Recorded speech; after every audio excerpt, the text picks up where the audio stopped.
देख रहे हैं अवाम के उठाए गए सवालात, हालत हाजरा पर तबसरों, तज्जियों, खबरों पर मुहित program news line Rita Saifi के साथ।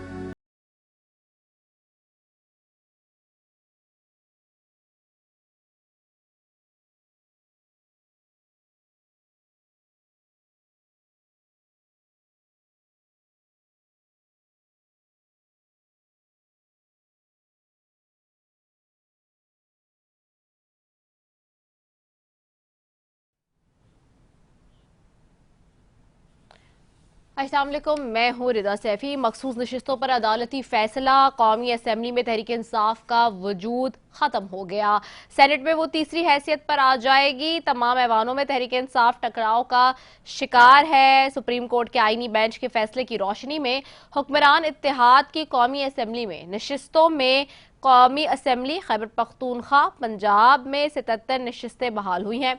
फैसले से कबल कौमी असम्बली में हुक्मरान इत्तेहाद में शामिल जमातों के अरकान की मजमूई तादाद 218 थी।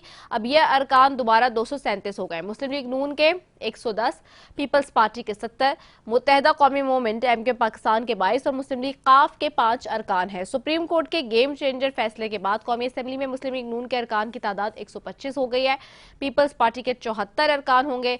कौमी असम्बली में अब इत्तेहादी जमातों को 2/3 अक्सरियत हासिल हो गई है। 336 के ऐवान में 2/3 अक्सरियत के लिए 224 अरकान की जरूरत है। हुक्मरान इत्तेहाद को 237 अरकान की हिमायत हासिल हो गई है। तहरीक इंसाफ के खिलाफ मखसूस नशिस्तों से मुतालिक अदालती फैसले ने मुल्क की सियासत में एक नई हलचल पैदा कर दी है। रजिस्ट्रार ऑफिस ने सुन्नी इत्तेहाद कौंसिल की दरख्वास्त को वसूल करने से इनकार ही कर दिया, जिससे ये तासुर उभरता है कि फैसला मुतनाज़ बन चुका है।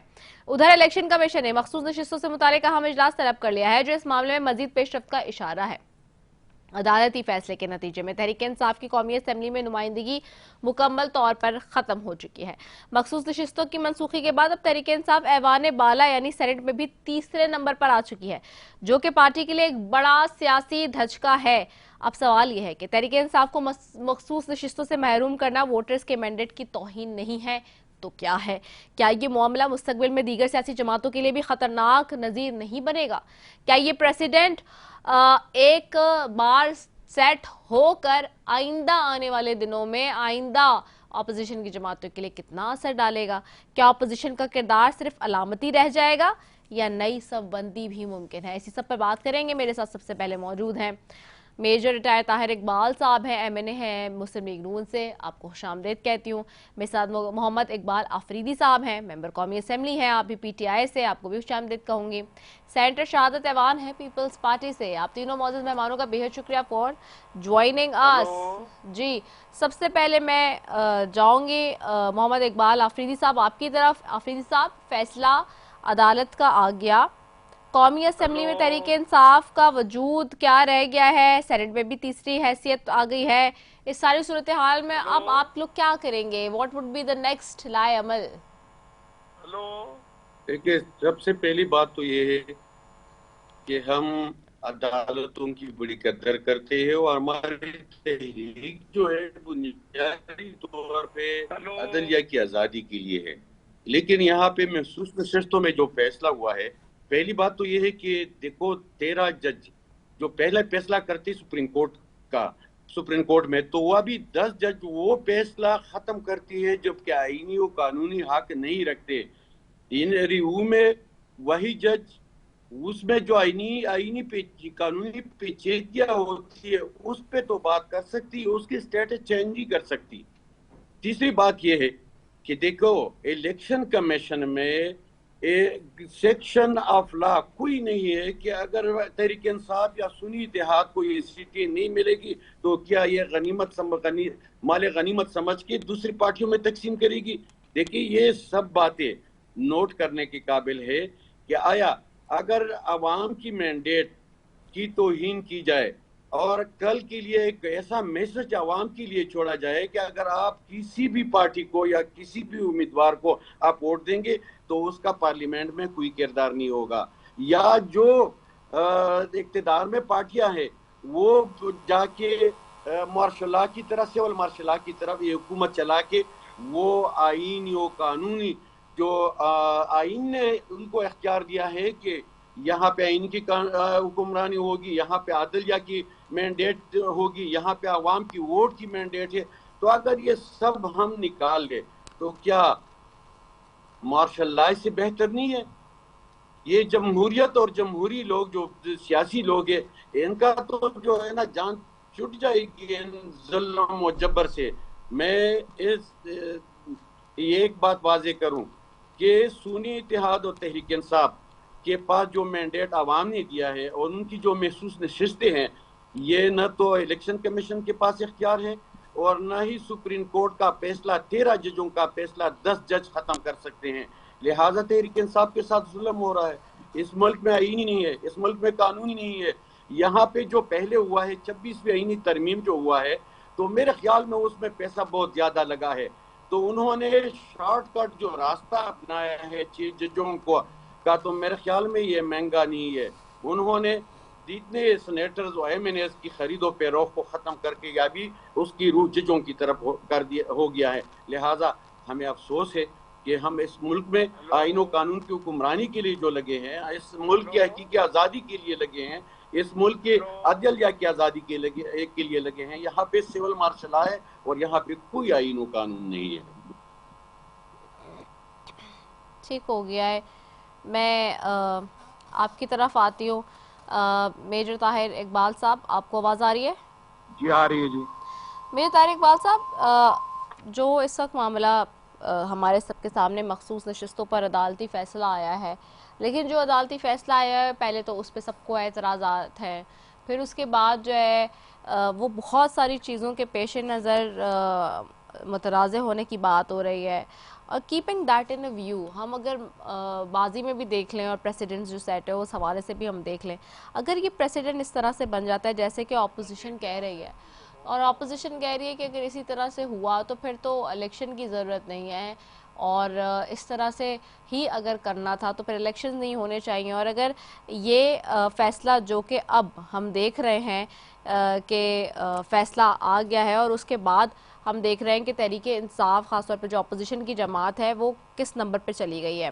कीपिंग दैट इन व्यू, अब इस मैंडेट के हवाले से अगर ऐसे ही बात बनती है तो फिर अपोजिशन का रोल क्या होगा, और क्या अपोजिशन का किरदार सिर्फ अलामती रह जाएगा, और अगर अलामती रह जाता है तो फ्यूचर में फिर अपोजिशन का क्या रोल होगा पाकिस्तान की सियासत में? ये बहुत सारे सवालात हैं जिस तक अपोजिशन भी कर रही है और लोग भी पूछ रहे हैं। जी बिस्मिल्लाहिर्रहमानिर्रहीम, अल्लाहुम्मा सल्ली अला मुहम्मदिन नबी उम्मी व अलैहि सल्लम तस्लीमा। बात ये है कि अब ये पीटीआई वाले शोर कर रहे हैं। सबसे पहले तो ये बात वाज़ह होनी चाहिए कि जो कॉन्स्टिट्यूशनल बेंच है और सुप्रीम कोर्ट है, this is the final arbitration वाली सबसे आखिरी हद है आपकी कोर्ट की। इससे आगे और कोई कोर्ट नहीं है।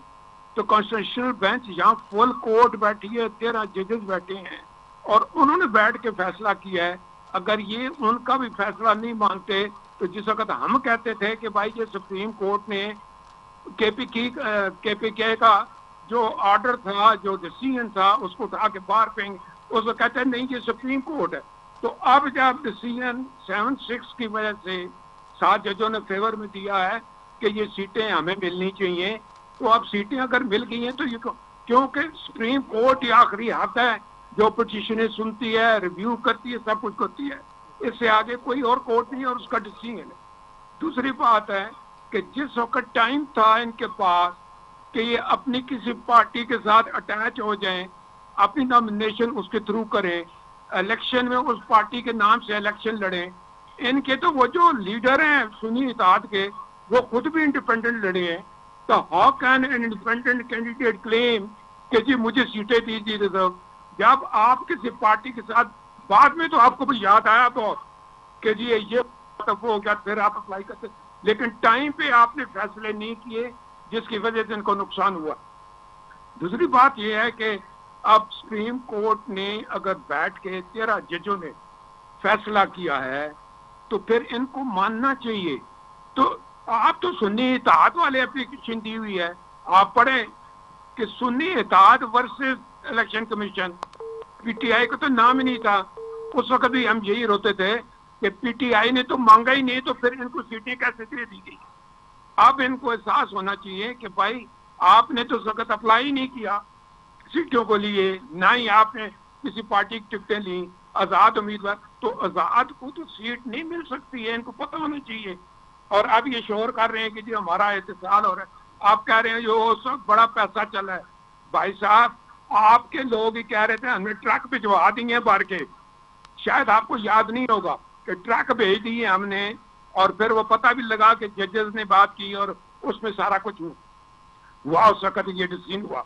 तो काइंडली ये ऐसे इल्जाम ना लगाएं जजेस पे मेहरबानी करके, that is the most period court in Pakistan, इस तरह ना करें।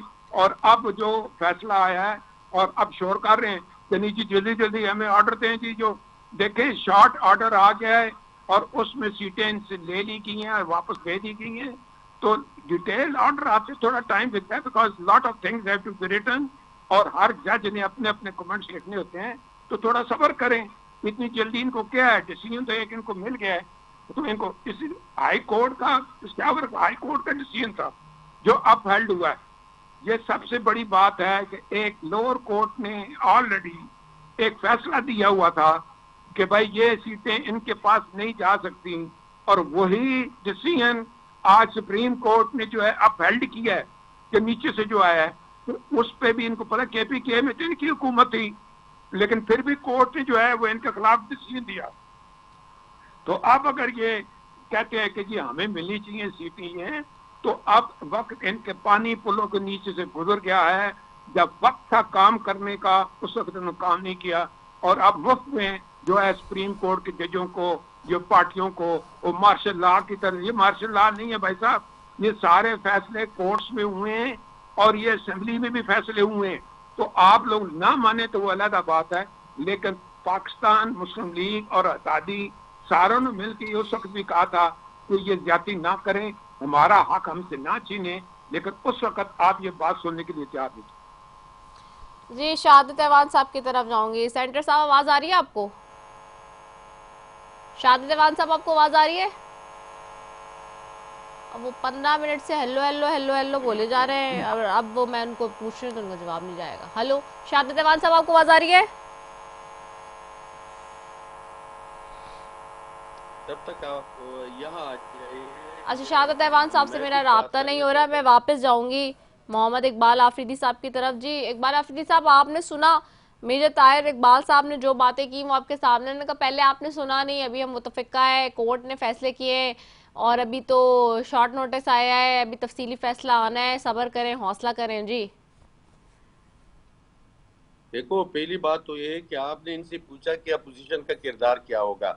देखो मौजूदा जो हुकूमत है और असेंबली में जो किरदार है, हुकूमत का किरदार खत्म है। वहाँ पे जो सुबह ऑर्डर ऑफ द डे आता है, वहाँ पे जो लिखा पड़ा बजट आता है और ये सुना देते हैं, वहाँ पे किसी का किरदार नहीं है। जबकि मैंने पहले भी कहा था, असेंबली के फ्लोर भी कहा था कि तीन चीजें बहुत अहम है।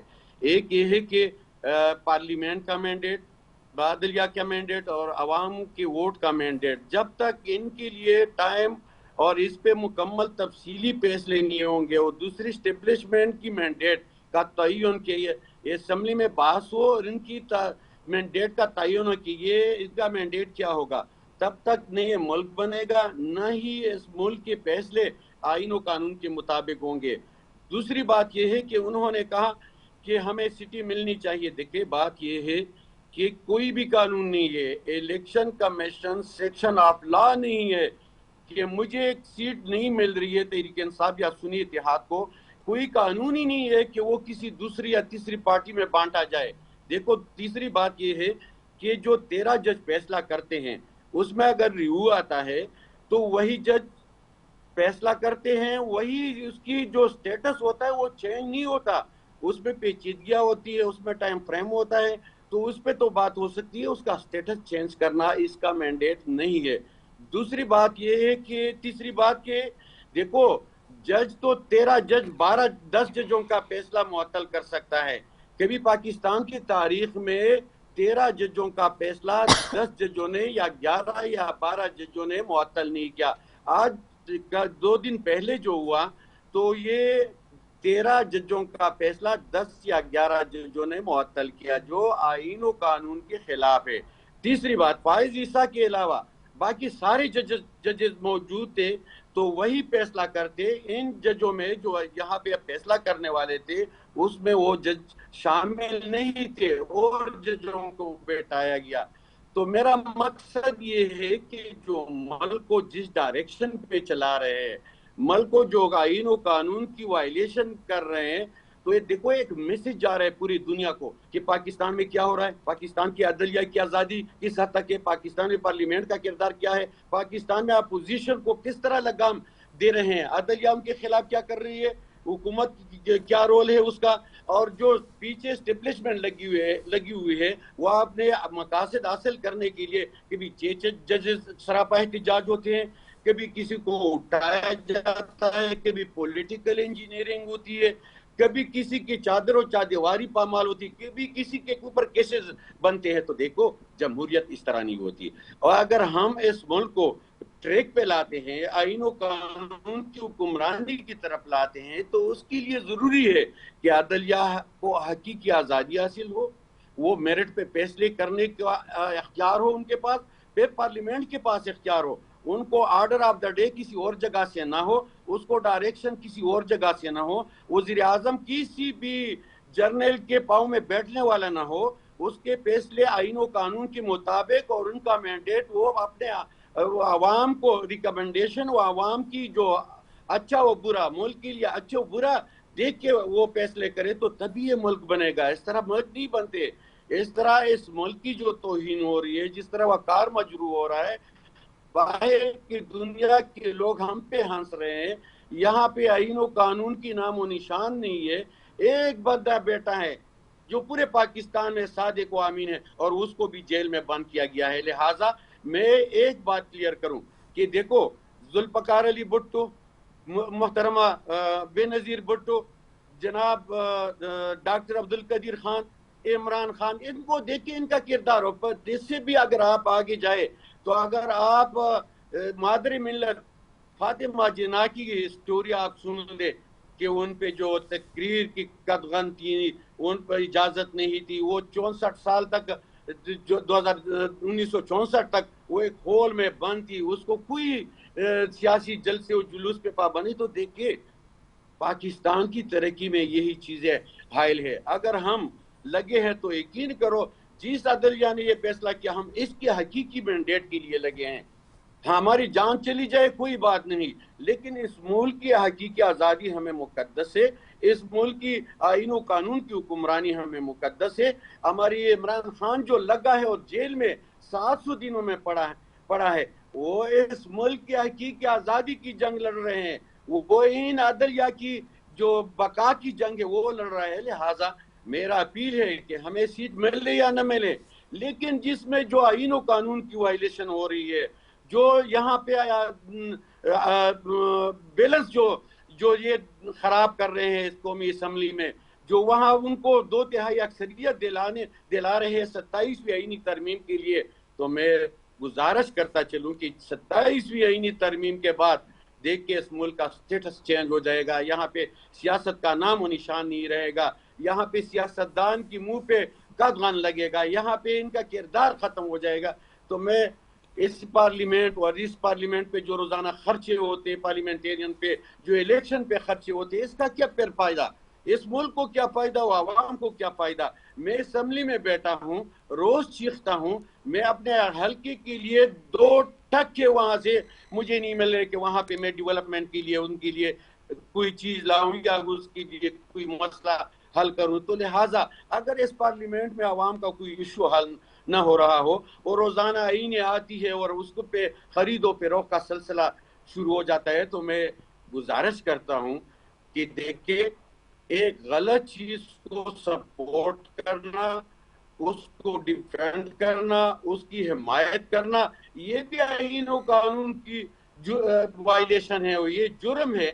उस दुनिया में इन सब के एक अदालत लगेगी, अल्लाह से पूछा जाएगा कि खौफ और डर की वजह से आपने आईन व कानून की वायलेशन की, आपने मुल्क की बेतुकीरी की, आपने अवाम की बेइज्जती की, वोट की मैंडेट की बेइज्जती की, तो लिहाजा वहां पे अदालत लगेगी, उस अदालत में इनसे पूछा जाएगा। ठीक हो गया है। मैं एक ब्रेक की तरफ भी जा रही हूँ, मेरी कोई शॉर्ट कमर्शियल ब्रेक है, उसके बाद वापस आ रहे हैं। Stay tune.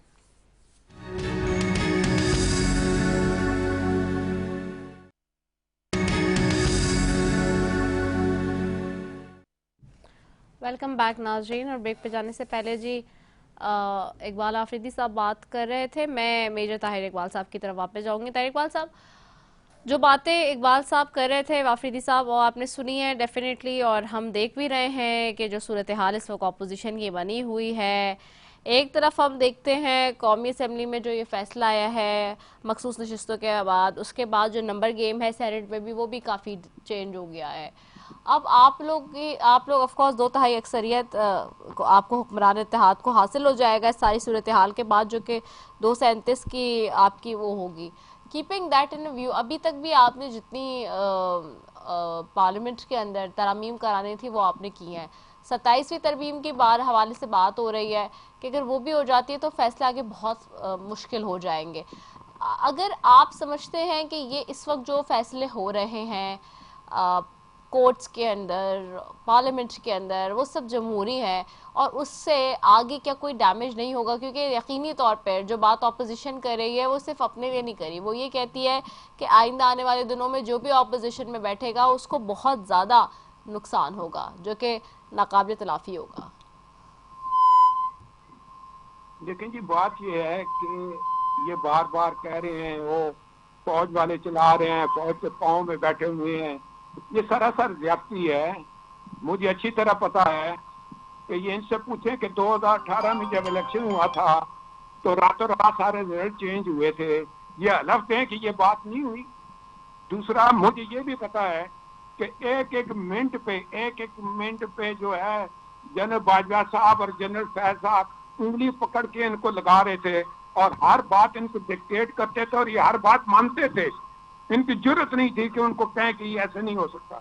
हाँ, उस वक्त तो बाजवा को ये बाप कहते थे, लेकिन जब उन्होंने देखा कि ये काम इनसे नहीं हो रहा, ये मुल्क के खिलाफ जा रहे हैं, तो उन्होंने फिर कहा जी कि आप पार्टियां खुद चेंज करें और वोट ऑफ कॉन्फिडेंस के थ्रू इनको निकाला गया। तो रोने की बात नहीं है, पॉलिटिकल प्रोसेस हुआ और जेन्युइन प्रोसेस हुआ और वोट हम जीत गए और ये हार गए। अब बात ये है कि अगर ये सीटें मिलेंगी, इसमें दो राय नहीं है कि 15 मुस्लिम लीग को मिलेंगी, 4 उनको मिलेंगी, पीपल पार्टी वालों को 3, ये सीटें तो मिलेंगी। आप ये तो नहीं हो सकता कि आप इतनी सीटें जो है हाउस में करें ही नहीं और उसके बगैर कार्रवाई चलाएं। हाउस तो मुकम्मल होगा और अब ये सीटें तकरीबन जो मेजॉरिटी हो जाएगी, जो आपकी गवर्नमेंट की इत्तेहादी हैं सारे, this will come to 336 seats और ये बहुत इंपॉर्टेंट फैक्टर है। देखिए, इस वक्त आपके ऊपर आगे वार आपके ऊपर मुसल्लत की गई और अब भी खदशा है कि आने वाले वक्तों में शायद इससे बड़ी वार आपके ऊपर मुसल्लत की जाए। लिहाजा हो सकता है आपको इस तरह की मेजॉरिटी चाहिए हुए जहां आपने दुश्मन के मुकाबले करने के लिए कई फैसले करने होंगे पार्लियामेंट में और parliament should work it out and sit down.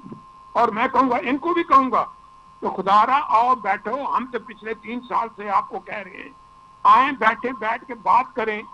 इधर आप कहते हैं खुद के जी हम तो सिर्फ चीफ से बात करें, हम चीफ से बात करें तो बुरी बात है, ये चीफ के साथ बात करें तो वो बड़ा खुशाइंदा है। ये इनको इस तरह की बातें नहीं करनी चाहिए। और इससे बड़ी कोर्ट और कौन सी हो सकती है पाकिस्तान में जो कोई डिसीजन देगी? कोई नहीं।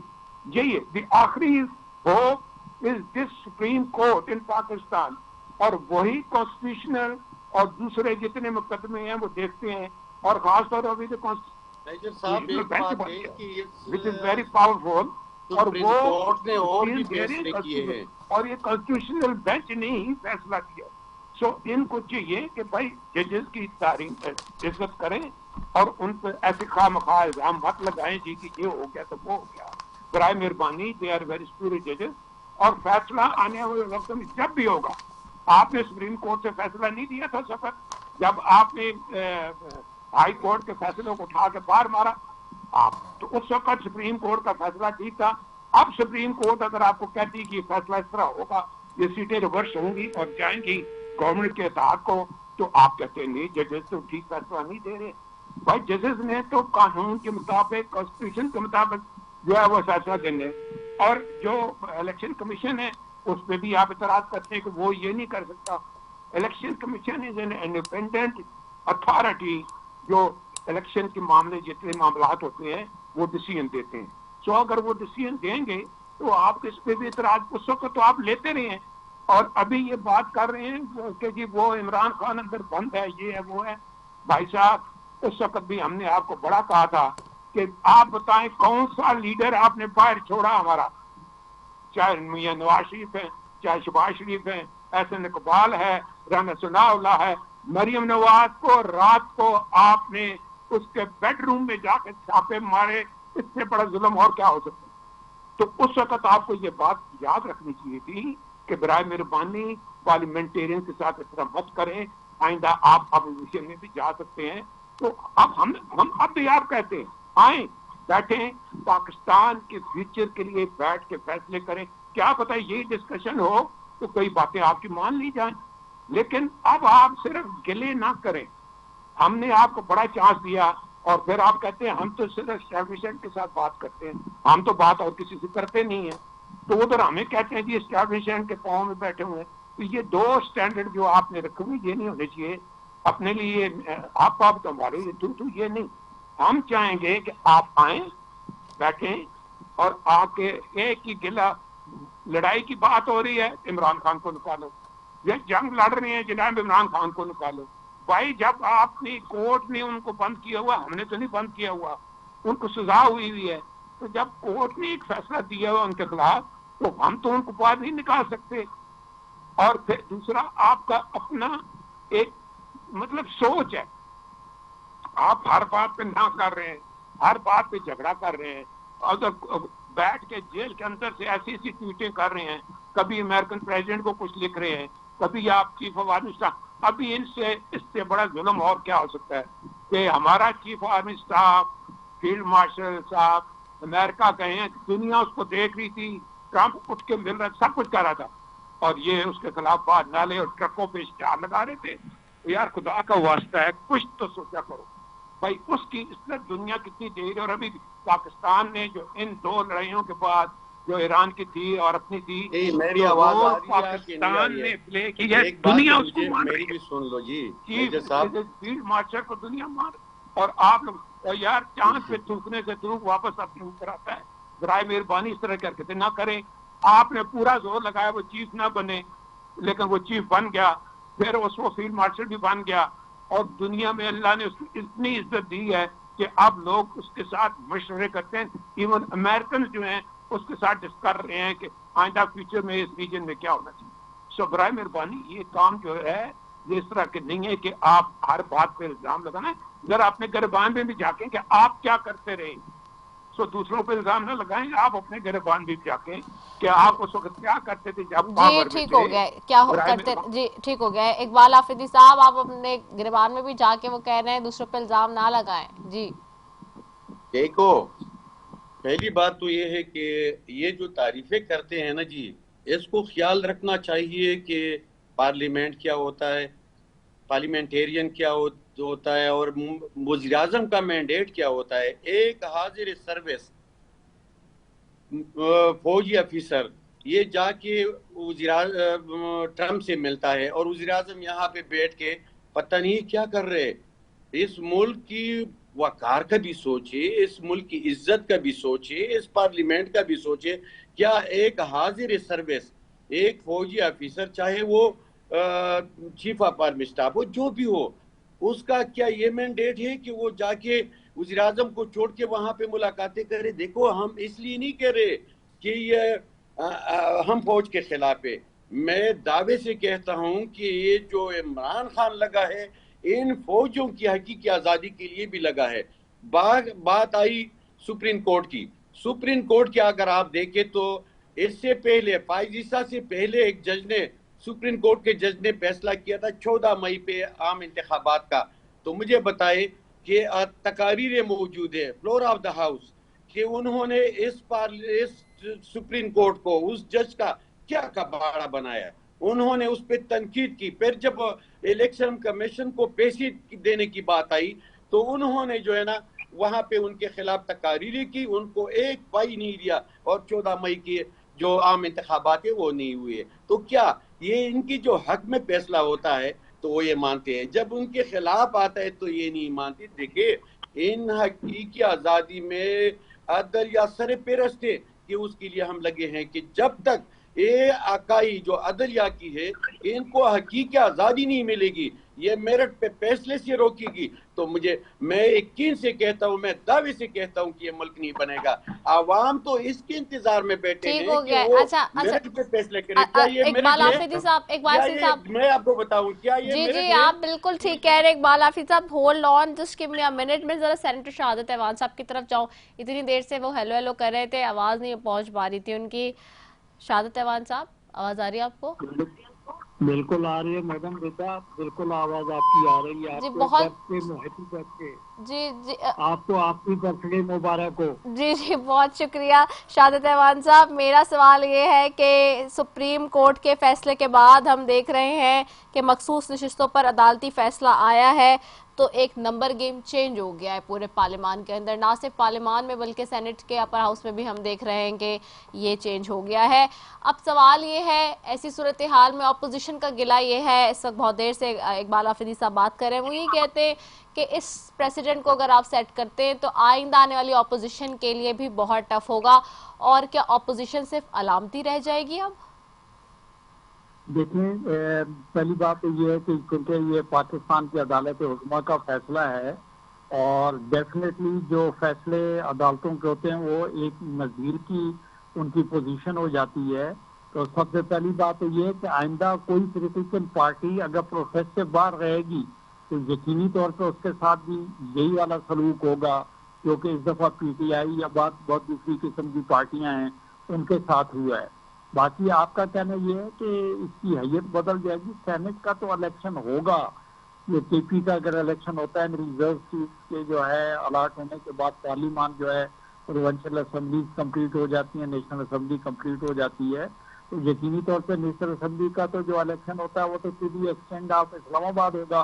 वो तो ऑलरेडी जो है यूसुफ रजा गिलानी साहब जो है सेनेट में आ चुके हैं। तो सूबाई असेंबली है जो KP की असेंबली है, वो असेंबली जो है उनके जो है रहते हैं सेनेट के मेंबरान, तो वो जो इलेक्शन के बाद जो सूरत हाल वहाँ की बनेगी तो तब सेनेट की हैयत जो है आगे पीछे तभी होगी। तो हालात ऐसे बताते हैं कि ये रिजर्व सीट जो है अगर PTI के अलावा दूसरी पार्टियों को मिलेंगी, जो कि यकीनी तौर पर मिलेंगी, क्योंकि वो फैसला इस किस्म का है और बिल्कुल यकीनी तौर पे कानूनी फैसला है। तो इसमें मैं समझता हूँ कि PTI जो है सेनेट के अंदर तीसरी पोजीशन के ऊपर चली जाएगी। जी अच्छा, अब ये चली तो जाएगी, सवाल तो ये है, लेकिन सवाल वेरी क्विकली बस मैं लास्ट कमेंट आपसे लेना चाहूँगी क्योंकि टाइम बिल्कुल ख़त्म हो रहा है। अब रजिस्ट्रार ऑफिस ने भी सुन्नी इत्तेहाद कौंसिल की दरख्वास्त वसूल करने से इनकार कर दिया। इस एक और नया मुतनाज़क बन गया ना इस पे कि ये तासुर उभरता है कि फ़ैसला मुतनाज़े, ना सिर्फ मुतनाज़े बल्कि उसके ऊपर जब आप दरख्वास्त भी नहीं लेंगे नज़रसानी की तो फिर अगेन देखिए क्वेश्चंस तो उठेंगे ना। देखिए अपना रिजा मैडम, बात यह है कि नजरसानी की दरखास्तें जो हैं उनके ऊपर तो ऑलरेडी फैसला हो चुका है, लेकिन बात यह है कि ऐसा नहीं है कि नजरसानी के ऊपर नजरसानी वो आप एप्लीकेशन दें। रजिस्ट्रार ऑफिस जो है वो आप समझती है कि कानून के मुताबिक जो है वो एक्ट करते हैं, और बाज़ दफ़ा अगर रजिस्ट्रार का कोई इस किस्म का फैसला होता है उसके बाद जो है इन चैम्बर बाकायदा हियरिंग होती है, बाकायदा अपील होती है। तो मेरे ख्याल में ऐसा नहीं है कि हर चीज को जो है हम ये समझे कि ये गलत हो रहा है या ये कुछ हो रहा है। हर चीज का कानून के अंदर जो है ना कुछ उसके लिए प्रोविजन प्रोवाइडेड है, उसका ये हल है, और हर पॉलिटिकल पार्टी जो है उसको ये हक है कि वो कानूनी जो उसका हक है उसको इस्तेमाल करे।